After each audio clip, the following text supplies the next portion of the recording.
Hi everyone! So for today's video, mag-unbox ako ng nabili ko sa TikTok shop. And kung naghahanap kayo guys ng toothpaste na pampaputi talaga ng ngipin, yung effective talaga ha.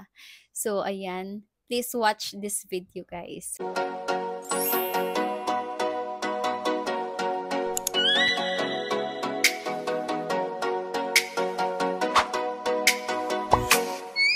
Oh, let me up with a bright smile on now. Put me in the dark, so won't get lost. Ito yung items guys na nabili ko. So i-unbox natin siya.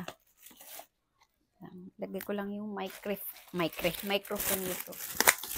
So, charan! So, ito yung ano guys, baking soda na toothpaste.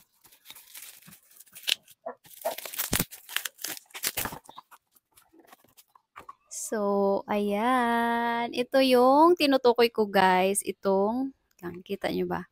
Face You na baking soda na toothpaste guys. So, grabe. Sobrang effective talaga nito. And pangalawang purchase ko na to guys. Kasi ito yung una kong binili. Ubus na siya. Ayan, ito yun. Wala na siyang laman.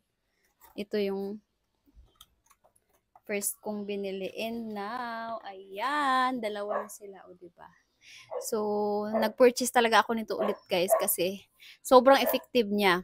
Nung naubos ko to, hindi muna ako bumili ulit kasi pinahinga ko muna yung ipin ko kasi may napanood ako na video na after mo daw makaubos ng isang ganito, i-alternate mo na daw yung ordinary na toothpaste na ginagamit mo and ito. So, parang hindi mo siya i-maintain. Parang ganun.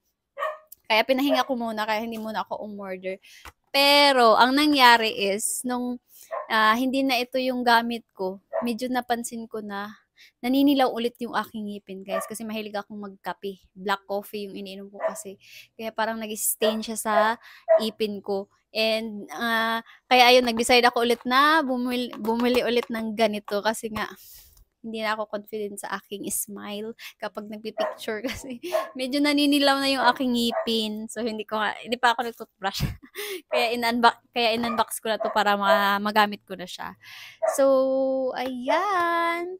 Para hindi kayo mabudol at legit talaga yung mabili nyo na Faceo is ilalagay ko na lang yung link nito guys sa comment section and ang malalaman nyo kung original yung nabili nyo kapag may ayan QR code. So, i-scan nyo lang to tapos dapat ang lalabas nito kapag in-scan nyo sa cellphone nyo is Faceo ang nakalagay.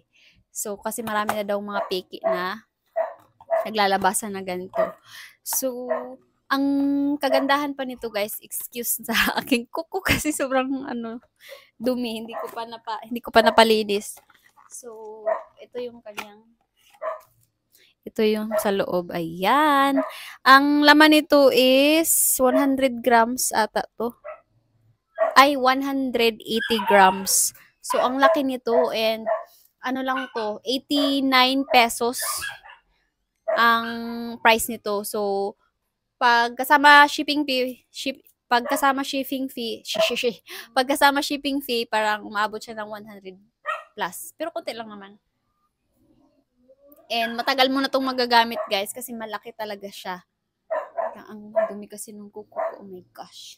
And alam nyo guys, nakakawala ng bad breath. Kasi napansin ko kapag yung ordinary na toothpaste yung ginagamit ko, yung Colgate, yun kasi yung brand namin dito sa bahay. Kapag yun ang ginagamit ko, medyo hindi nawawala yung pagka-bad breath natin sa morning, di ba?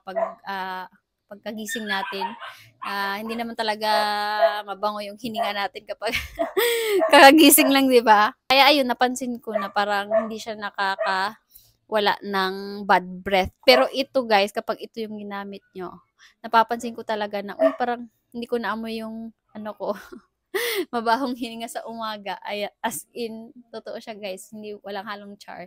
And, talaga to guys, proven and tested ko na talaga siya guys. Kaya, parang ayoko nang bumalik sa Colgate ulit kasi parang wala siyang effect. Parang kumbaga, Ginagamit mo siya everyday, pero parang useless ba kasi wala siyang purpose, parang gano'n, wala siyang purpose. Ito kasi, may purpose siya. So, ayan, nawawala yung pagka-bad breath mo. And, as in, nakakaputi talaga siya ng ngipin, guys. Napapansin ko talaga siya. Kasi siguro, mahigit isang buwan ata to bago siya naubos or basta mahigit pa sa isang buwan. Kasi ayan, oh, ang dami niyang laman.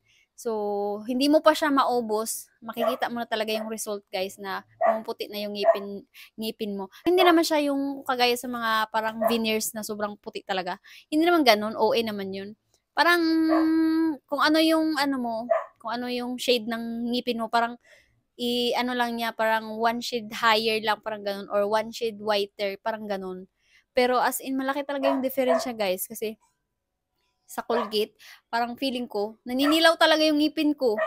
Ganun. Pero pag dito, pag ito, as in, parang confident ka talaga sa smile mo kasi parang hindi na siya nakakahiya. Parang hindi ka na mahihiyang mag-smile. So, ayun lang, guys. Kung gusto nyo ding mag-avail niyan, guys, ilalagay ko yung link sa comment section. So, that's it, guys. Magtutoothbrush na ako kasi wala pa akong toothbrush. So, that's it, guys. Thank you for watching. And then, please don't forget to like this video and share nyo na rin, guys. Bye! See you on my next one.